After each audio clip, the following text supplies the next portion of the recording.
je te le dis, ça va être la sauce, là. Ouais, non, mais je le sens aussi. Bon. C'est pas grave. Non. Comme d'hab. Bonjour et bienvenue dans le récap. Nous sommes le jeudi 30 avril et accrochez-vous bien à vos sièges parce qu'aujourd'hui on s'attaque à des sujets épineux, la liberté artistique, la morale et le contrôle des discours. Et pour en parler, on part d'un fait d'actualité, à savoir la condamnation lundi 27 avril du rappeur Freeze Corleone, jugé coupable d'apologie du terrorisme par le tribunal de Nice. Il a en effet écopé de 15 mois de prison avec sursis, ainsi que de 50 000 € d'amende et d'une interdiction de séjour dans les Alpes-Maritimes pour les 3 années à venir. Autant dire que l'addition est plutôt salée pour l'artiste. Alors au cœur de cette affaire, il y a une chanson, Haaland, qu'il a sortie avec le rappeur allemand Luciano en février 2024. Et dans ce titre, en fait dans son couplet, Freeze Corleone fait référence à l'attentat qui a eu lieu sur la promenade des Anglais à Nice en juillet 2016. On écoute. En défense, je suis calé douter l'anglais. Burberry comme un grand-père anglais. J'arrive dans le rap comme un camion qui bombarde à fond sur la... Alors dans les faits, il ne mentionne même pas explicitement la promenade des Anglais, comme vous avez pu l'entendre, mais seulement implicitement en jouant sur la rythmique et la rime. C'est quand même important de le préciser, parce qu'il en reparlera plus vraiment après. Toujours est-il que cette référence n'est pas du goût des associations de victimes qui ont déposé plainte contre le rappeur, qui vient donc d'être plutôt sévèrement condamné. Alors avant d'aller plus loin, il est quand même important de rappeler qui est Freeze Corleone. C'est donc un rappeur de 33 ans, né au Lilas, en banlieue parisienne, et d'origine sénégalaise. Il commence le rap au début des années 2010, mais explose en 2020 avec l'album LMF, certifié double disque de platine tout de même. Freeze Corleone, c'est un artiste extrêmement technique, il faut le dire, et particulièrement dans son écriture. Il dégaine des punchlines plutôt acérées, faites de beaucoup de métaphores assez complexes, de jeux de sonorité et de double sens. Son rap, il repose sur une densité textuelle plutôt exigeante, qui demande au public souvent une vraie écoute plutôt attentive pour en saisir toutes les dimensions. Et pour en rajouter une couche sur la complexité, ces textes ils s'appuient sur des références multiples, des associations d'idées parfois pour le moins cryptiques et une construction qui laisse une large place à l'interprétation. C'est d'ailleurs là que tout se corse, parce que pour ne rien arranger, Freeze Corleone, c'est aussi tout un personnage, on vient de le dire, au goût prononcé pour les polémiques et les théories du complot bien gratinées. Alors, c'est d'ailleurs quelque chose qu'on peut largement et très légitimement, de mon point de vue, critiquer, notamment parce que ça ouvre la porte à plein de dérives qui nous emmènent en général tout droit dans les bras de l'extrême droite. Alors, je le dis et je le répète, je ne défends pas là particulièrement le rappeur. En tout cas, je pense qu'on peut quand même s'interroger légitimement sur le traitement qui lui est réservé en tant qu'artiste, sur la sanction plutôt lourde, 15 mois de prison avec sursis quand même. Imaginez le nombre de yaourts que Sarkozy aurait pu manger pendant tout ce temps-là. Bref, et plus généralement sur ce que ça dit de notre société, ce rapport à la création artistique. Lors du procès, le procureur de la République de Nice a reconnu, je cite, que l'art peut et doit nous bousculer. Alors c'est quand même important de le rappeler, vous en conviendrez. Mais il est très vite venu nuancer tout ça en estimant que Freeze Corleone est le dieudonné du rap français en raison, je cite, d'un fond idéologique nauséabond et d'une volonté de provocation dans une logique mercantile, comme si Corleone était le premier artiste à verser dans la provoque pour gagner son oseille.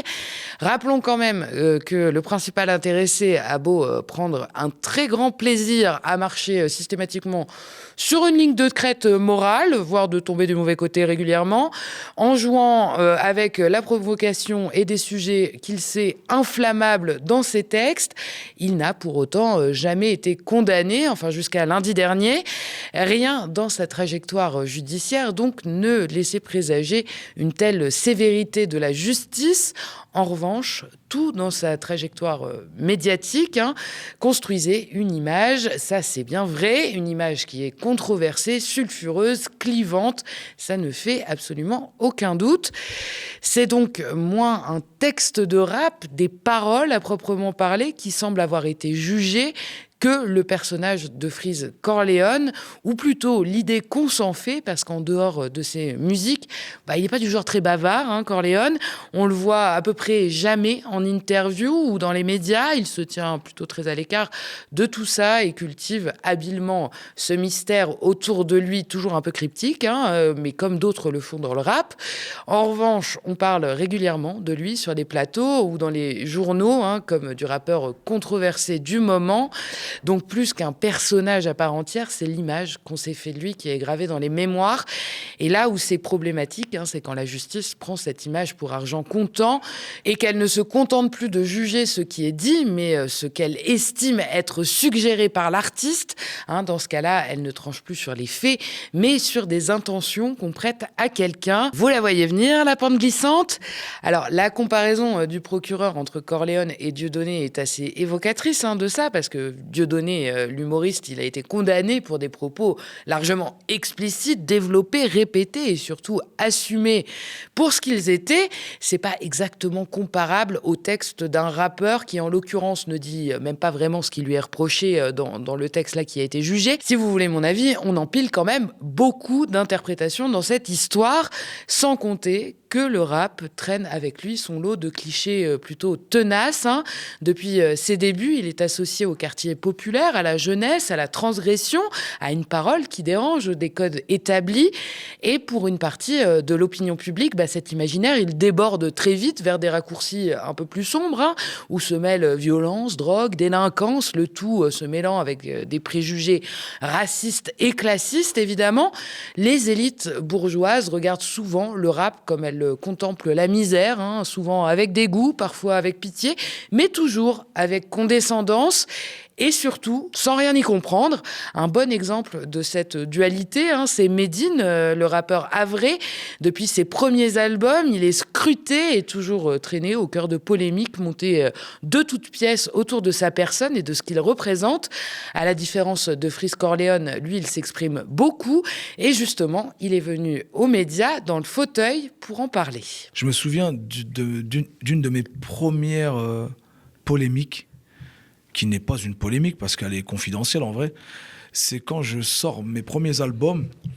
Internet n'est pas encore très développé, on est en 2004, il n'y a pas les réseaux sociaux, mais il y a le forum du CSA. Le CSA, c'est l'équivalent de l'Arcom aujourd'hui, non ? Oui, c'est un régulateur aussi. Un régulateur, CSA, voilà. Ouais. Et sur le forum du CSA, je me souviens des gens qui m'épinglent avec mon album 11 septembre, Récit du 11e jour, et qui disent c'est inadmissible, il faut que le CSA réagisse et tout, etc. C'est pour ça qu'on disait tout à l'heure que aujourd'hui, tu te ferais défoncer ta porte par l'antitéro parce que ton premier album s'appelle 11 septembre. Récit du 11e jour. Voilà. Et donc, derrière ça, je construis certains de mes titres et je pense un espèce de chemin de fer pour toute ma carrière grâce à mes détracteurs qui, eux, en fait, pointent des sujets qui me semblent, en fait, plus problématiques. Alors, depuis son arrivée en France dans les années 80, le rap fait l'objet d'une surveillance particulière par les autorités. Alors, on se souvient, évidemment, des grands procès du genre avec Ministère Amer, NTN, Sniper, La Rumeur, ou plus récemment, Orelsan, Nick, Conrad ou Rémi. Tous ont montré à quel point le rap constitue un terrain privilégié de confrontation entre l'expression artistique et le pouvoir politique.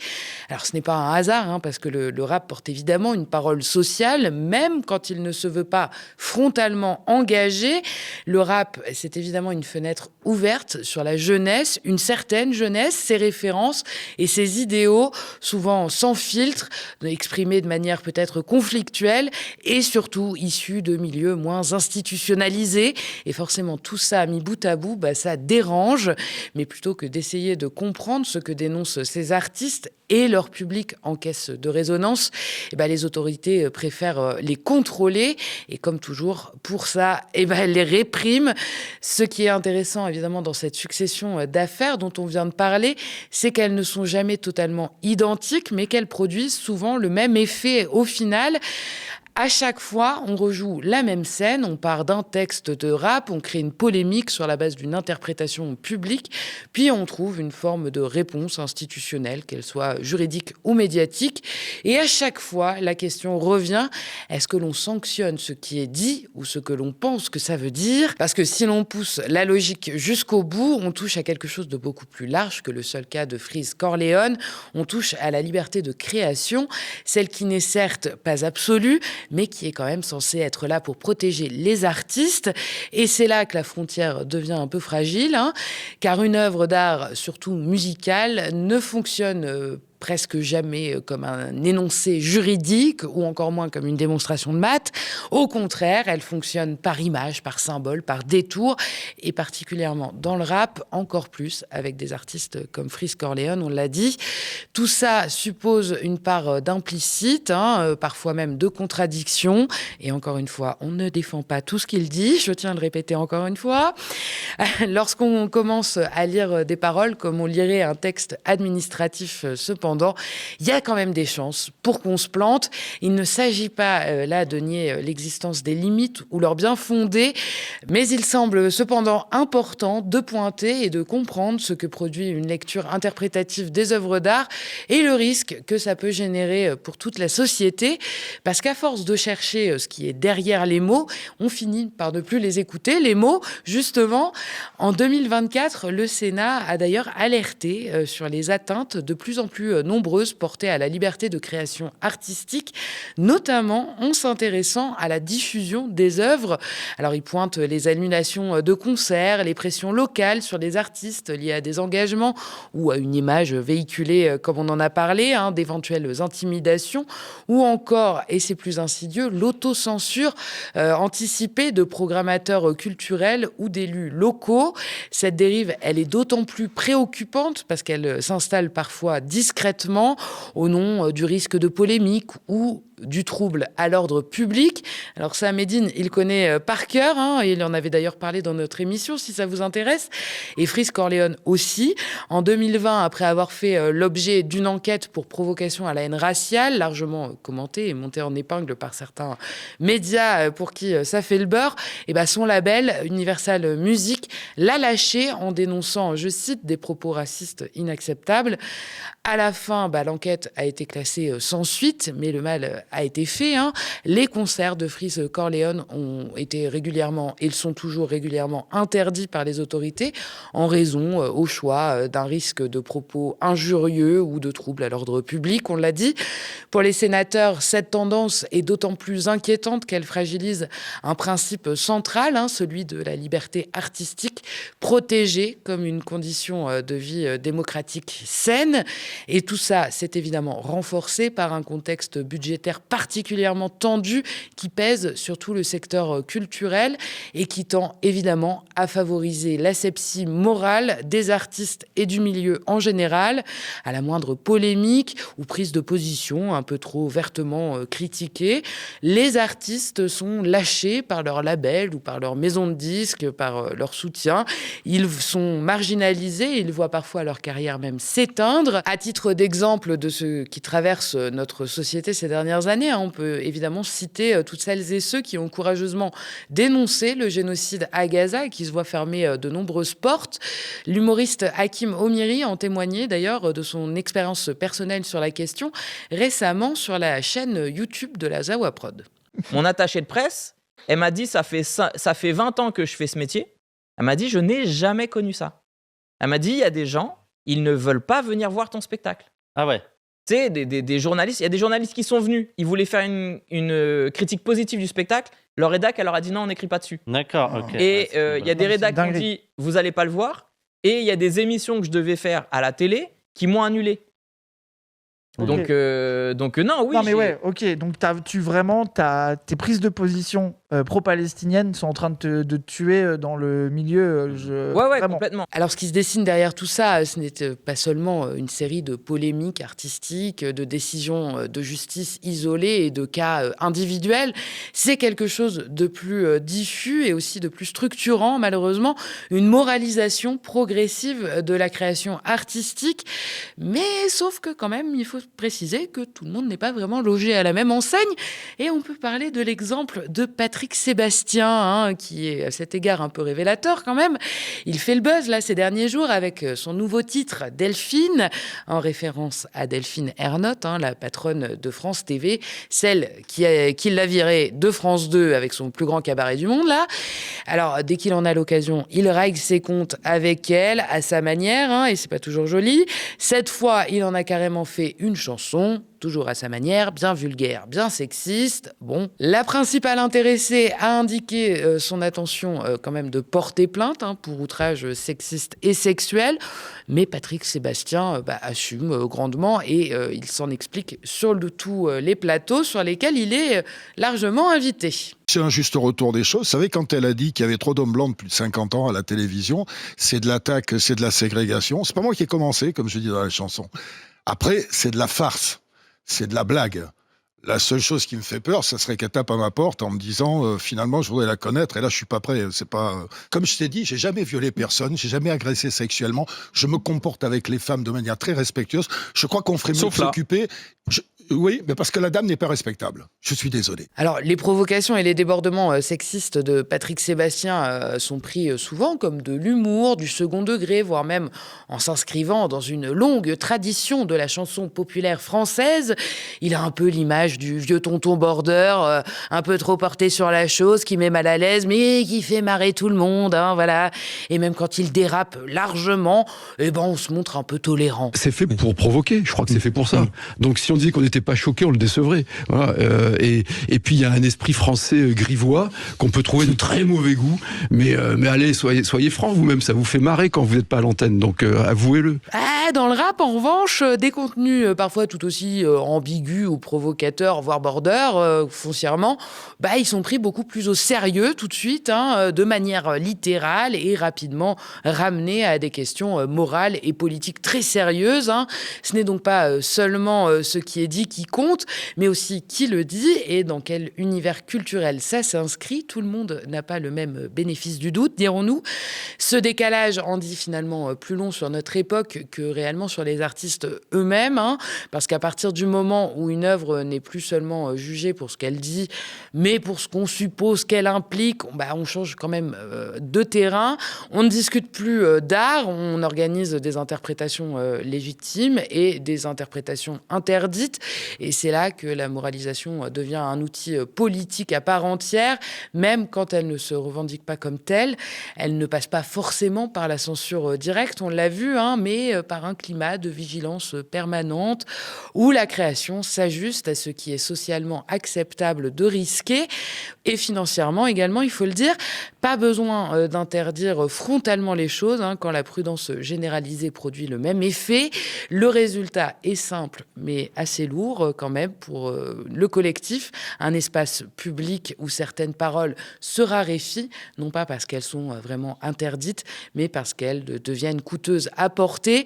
Et ce déplacement-là ne touche pas seulement les artistes, il touche la diversité même des voix possibles dans notre démocratie. Parce qu'au fond, une démocratie ne se mesure pas uniquement à ce qu'elle autorise, mais aussi à ce qu'elle est capable de supporter sans chercher à le neutraliser. Alors, on fait une petite pause avant de continuer avec le reste de l'actualité. Si vous aimez le récap et que vous avez envie qu'on discute ensemble, de connaître les coulisses de l'émission ou même de choisir et de proposer des sujets, je vous attends sur le canal de discussion Instagram. Le lien pour le rejoindre est dans la barre d'infos.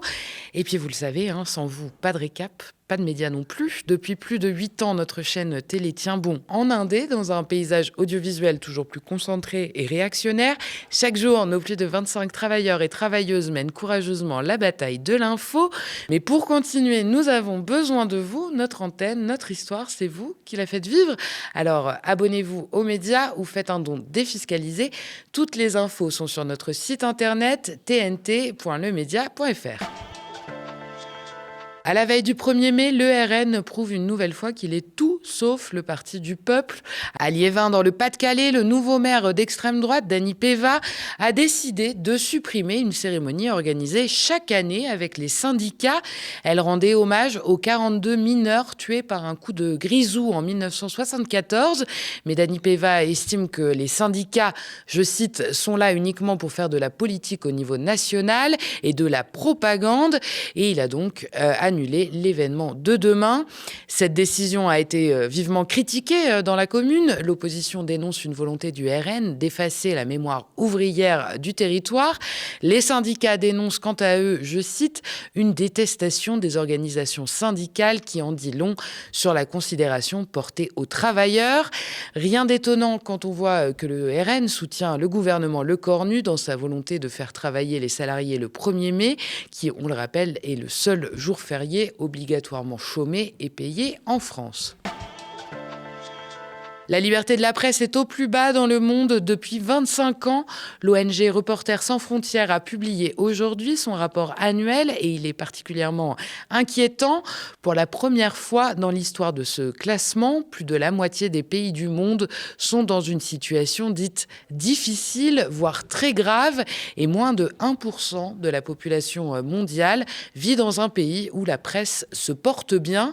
Alors dans certains pays, le recul de la liberté de la presse est dû au conflit armé. C'est le cas en Irak, au Soudan, au Yémen et évidemment en Palestine où, on le rappelle, plus de 220 journalistes ont été tués à Gaza par l'armée israélienne depuis octobre 2023.